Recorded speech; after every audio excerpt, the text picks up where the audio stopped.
Welcome back, everyone. We're in Cerulean City, a very peaceful place near a river, and what was once the Cerulean Cave, but it has long since collapsed. We will be able to surf past it. We'll do that as we head up towards Cerulean Cape, routes 24 and 25. Now you might notice that the bridge here is devoid of trainers. Don't worry, you'll still be able to challenge people. We'll head down here and do a bit of surfing though. The path has extended somewhat. Cruise along past where Cerulean Cave was and you will find that, unfortunately, it has collapsed. But in this spot here, you will find the Berserk gene. If you let a Pokemon hold this, it will function like a use of Swagger. It will raise their attack, but it will confuse them.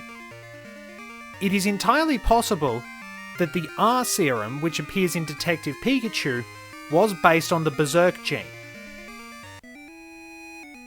Anyway, with all that done, we will head back and actually experience the Trainer Gauntlet. We can pick up an item here too, and it's just a basic potion. The Gauntlet of Trainers has shifted its location. So you now have to take on 6.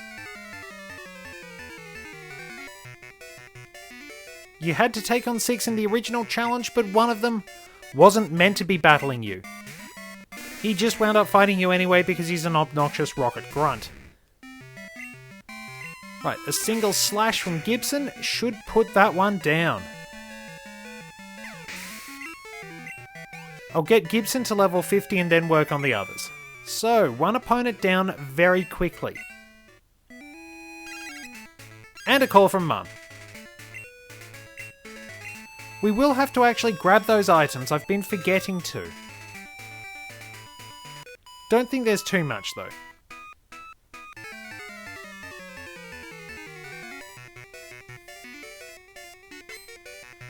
Our second opponent has Wigglytuff.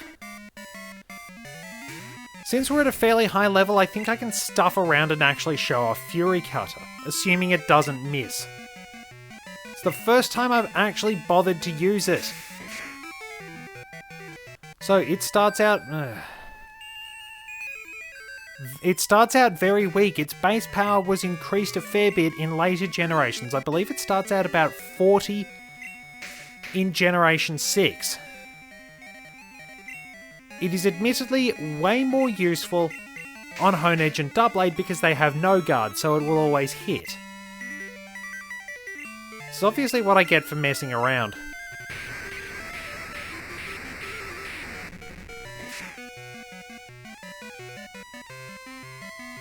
So Wigglytuff has plenty of HP, but it's not going to handle an attack like that. Both these Pokemon would become Fairy types, or at least part Fairy, in the case of Wigglytuff, in Generation 6.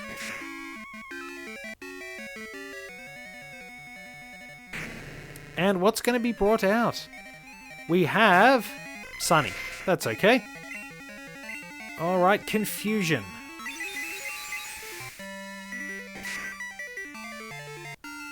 Oh, really? Oh, come on. Now it's just dragging things out. Well, that was completely pointless. Swift can probably finish this off. And a critical hit just because we're annoyed. So there we go. I tend to say that a lot, if I'm going to be honest. I notice I say that and not too shabby fairly often.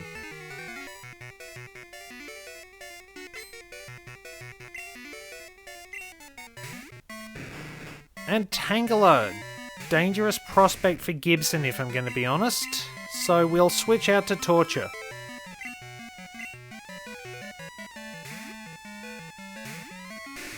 If you want, you can catch Tangela in the patch of grass south of Pallet Town. This was the only location in which it could be found in the original games. Of course, it was a bit of a problem because Tangela wasn't very good. Mainly due to its poor move pool, it was a pure grass type which does carry its own problems, but it didn't exactly have great moves. For some reason, it didn't even learn Vine Whip until that was added to its moveset in yellow. Likewise, Coughing couldn't learn Poison Gas despite being the Poison Gas Pokemon in Generation 1, and it took Licky Tongue a little while to learn Lick. Charizard also couldn't learn Fly. So Vaporeon will keep torturing because of course I have Thunder Punch, and it's just a nice surprise.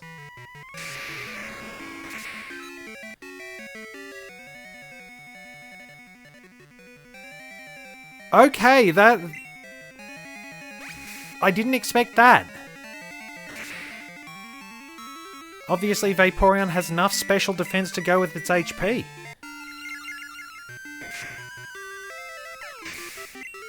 But yes, grass types didn't really have it easy, and the grass poison types were fairly similar. They had the same issues along the way for the most part. Fairly poor move pools available to them.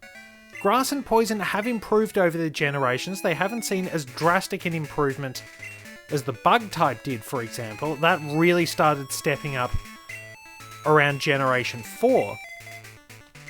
But they do have some pretty useful roles. So we will be battling opponents one after the other now. The dialogue is very similar. A nice little nostalgic touch, but they're not overdoing it. Marley Garden in Sun and Moon also contains a homage to Nugget Bridge.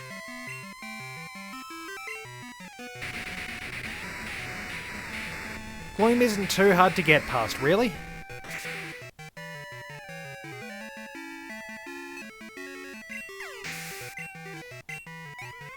Most of these battles will admittedly be the team brushing everything aside, because disappointingly the Pokemon aren't very strong, and that really does make the Kanto portion drag. Once you've actually got past everything and done the power plant, it's really easy.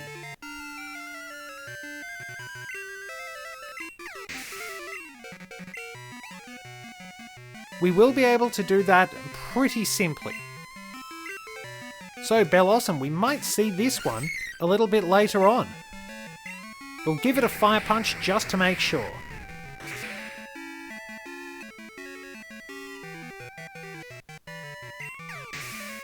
We can get that with the Sunstone, or we can get Sunflora, which admittedly isn't great. And another opponent straight at us. Fortunately, we are not anywhere near running out of steam. And he only has one Pokemon, but it's a pretty solid one, Nidoking. So, Fire Punch should take it down though. Nidoking is a bit stronger, but not as defensive as Nidoqueen. There's not a lot of variation, but it's enough. And there we go.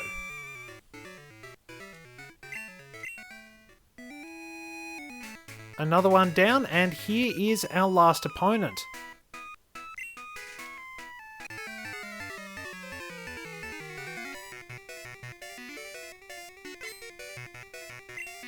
But you will see that there is somebody else waiting there, so needless to say, we are going to be having another battle.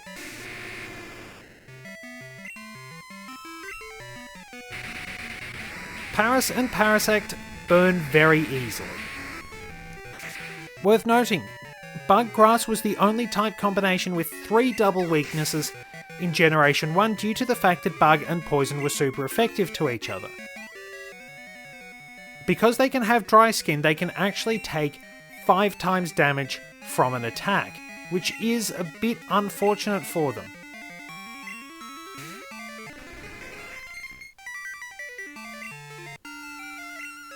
But even as we wind up incinerating this, once this wraps up, I think we're actually going to wind up having Parasect as the spotlight Pokemon for today, because I've wound up extolling its virtues on a few occasions, and I think it's about time we actually had a look at those.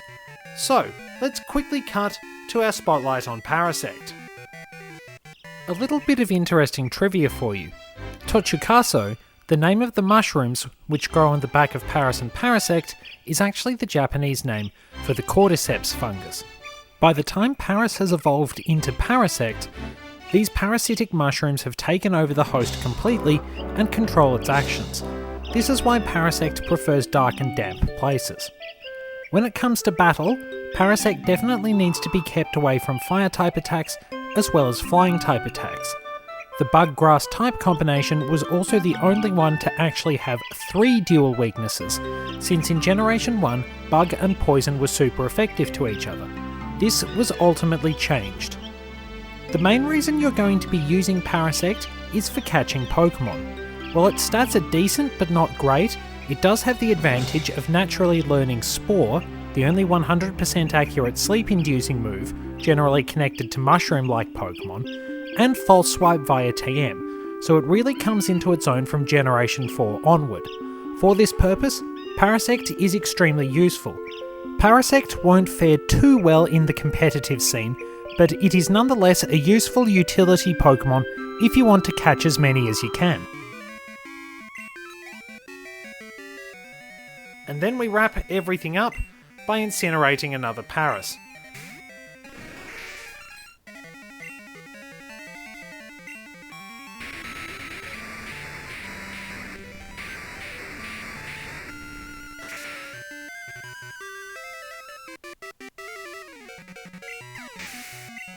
Down it goes, fairly simple.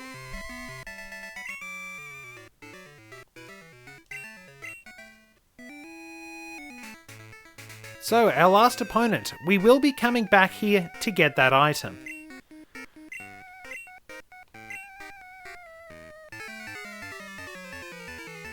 And, just like before, we have somebody who decides they'll try and ambush us. But with just a Porygon, not going to be too much of a problem, really.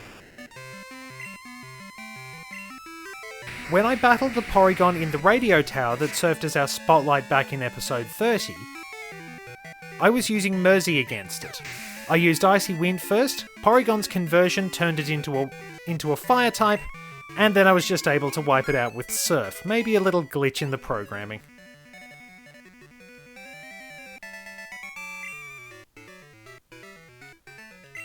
So we are not tired, sir. I will have to switch out a party member. I'll probably wind up taking out either Torture or Gibson. Sunny will still be useful for catching Pokemon, as will Polari. So Dash is going to take the lead, and I'm also going to wind up giving him the Amulet Coin. Just so we can keep racking up the money. We have some pretty good money, and talk to this guy. And we get a nugget, just like the old days. And guess what? We have to battle this guy, but he's not a Team Rocket member.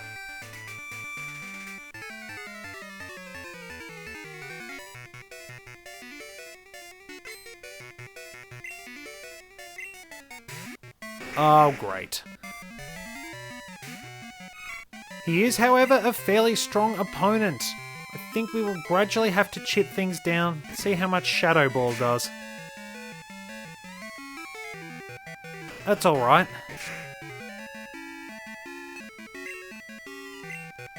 Rhyhorn's not doing that much in return, which is a bit of a surprise. And Fury Attack missed. For the most part, any move with under 100 base accuracy does give human players pause. Charmeleon will take care of pretty easily. I'll probably start up a rollout. Because as you have probably seen in a lot of Pokemon Let's Plays, especially ones more competent than this one, attacks will miss at the worst possible time. So far, I am very fortunate because I haven't been stitched up like that. Not severely anyway. Now I'll admit the battle with Misty that I lost was incredibly tough. It was a great challenge and a really good fight for Polari and Mersey. This time around, however, Polari has Thunder, so things are going to be a little bit different. It is worth noting though that water is the only type in this game that actually hits the electric steel combo for neutral damage, and that's a smart move. Why didn't Wartortle do that in the first place? It's interesting that it says the attack misses when Protect is used in this generation. Normally it will just say that the Pokemon protected themselves, implying the attack may be hitting, but it's just blocked. So we've beaten our last opponent. Note that in the remakes, Misty will be here. You will have to complete the arc at the power plant in these original games. To battle Misty at the gym, you have to interrupt her date. A little bit rude. But we've done everything we can on Cerulean Cape. Unfortunately, I cannot go and get the evolution stone I need for Sunny. I will actually have to catch an Oddish at night. So I will probably do that a bit later on, but we'll heal our team and make a change so we can get going along Route 9, I believe it is.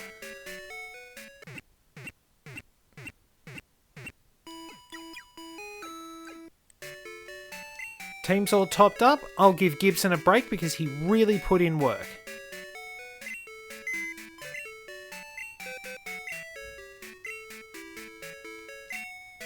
So, you will see that I've got some handy Pokemon for HM moves. If anything, it is probably worth having a smaller team in the Johto games due to the general lack of experience around. So we'll move Gibson over here. Pidgeot's there for Fly, Seeking for Waterfall, I do have a Tentacruel for Whirlpool, and Weepinbell for Cut and Flash.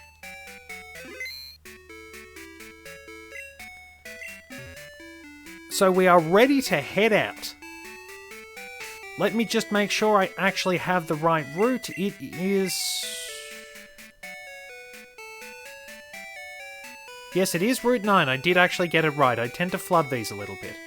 But anyway, next time I will be meeting you over by the entrance to Route 9 where we will be heading towards the power plant. Thank you very much for joining me, and I'll see you next time. And I'll see you for the next installment of our scenic tour through the Johto region. I keep flubbing it because I'm trying to do the outro for Link's Awakening. Either way, I will see you next time, and I'm very happy you're tagging along with me. Maybe tagging along isn't the right word, accompanying me. You are partners in all this, and I'm glad to have you along. See you then.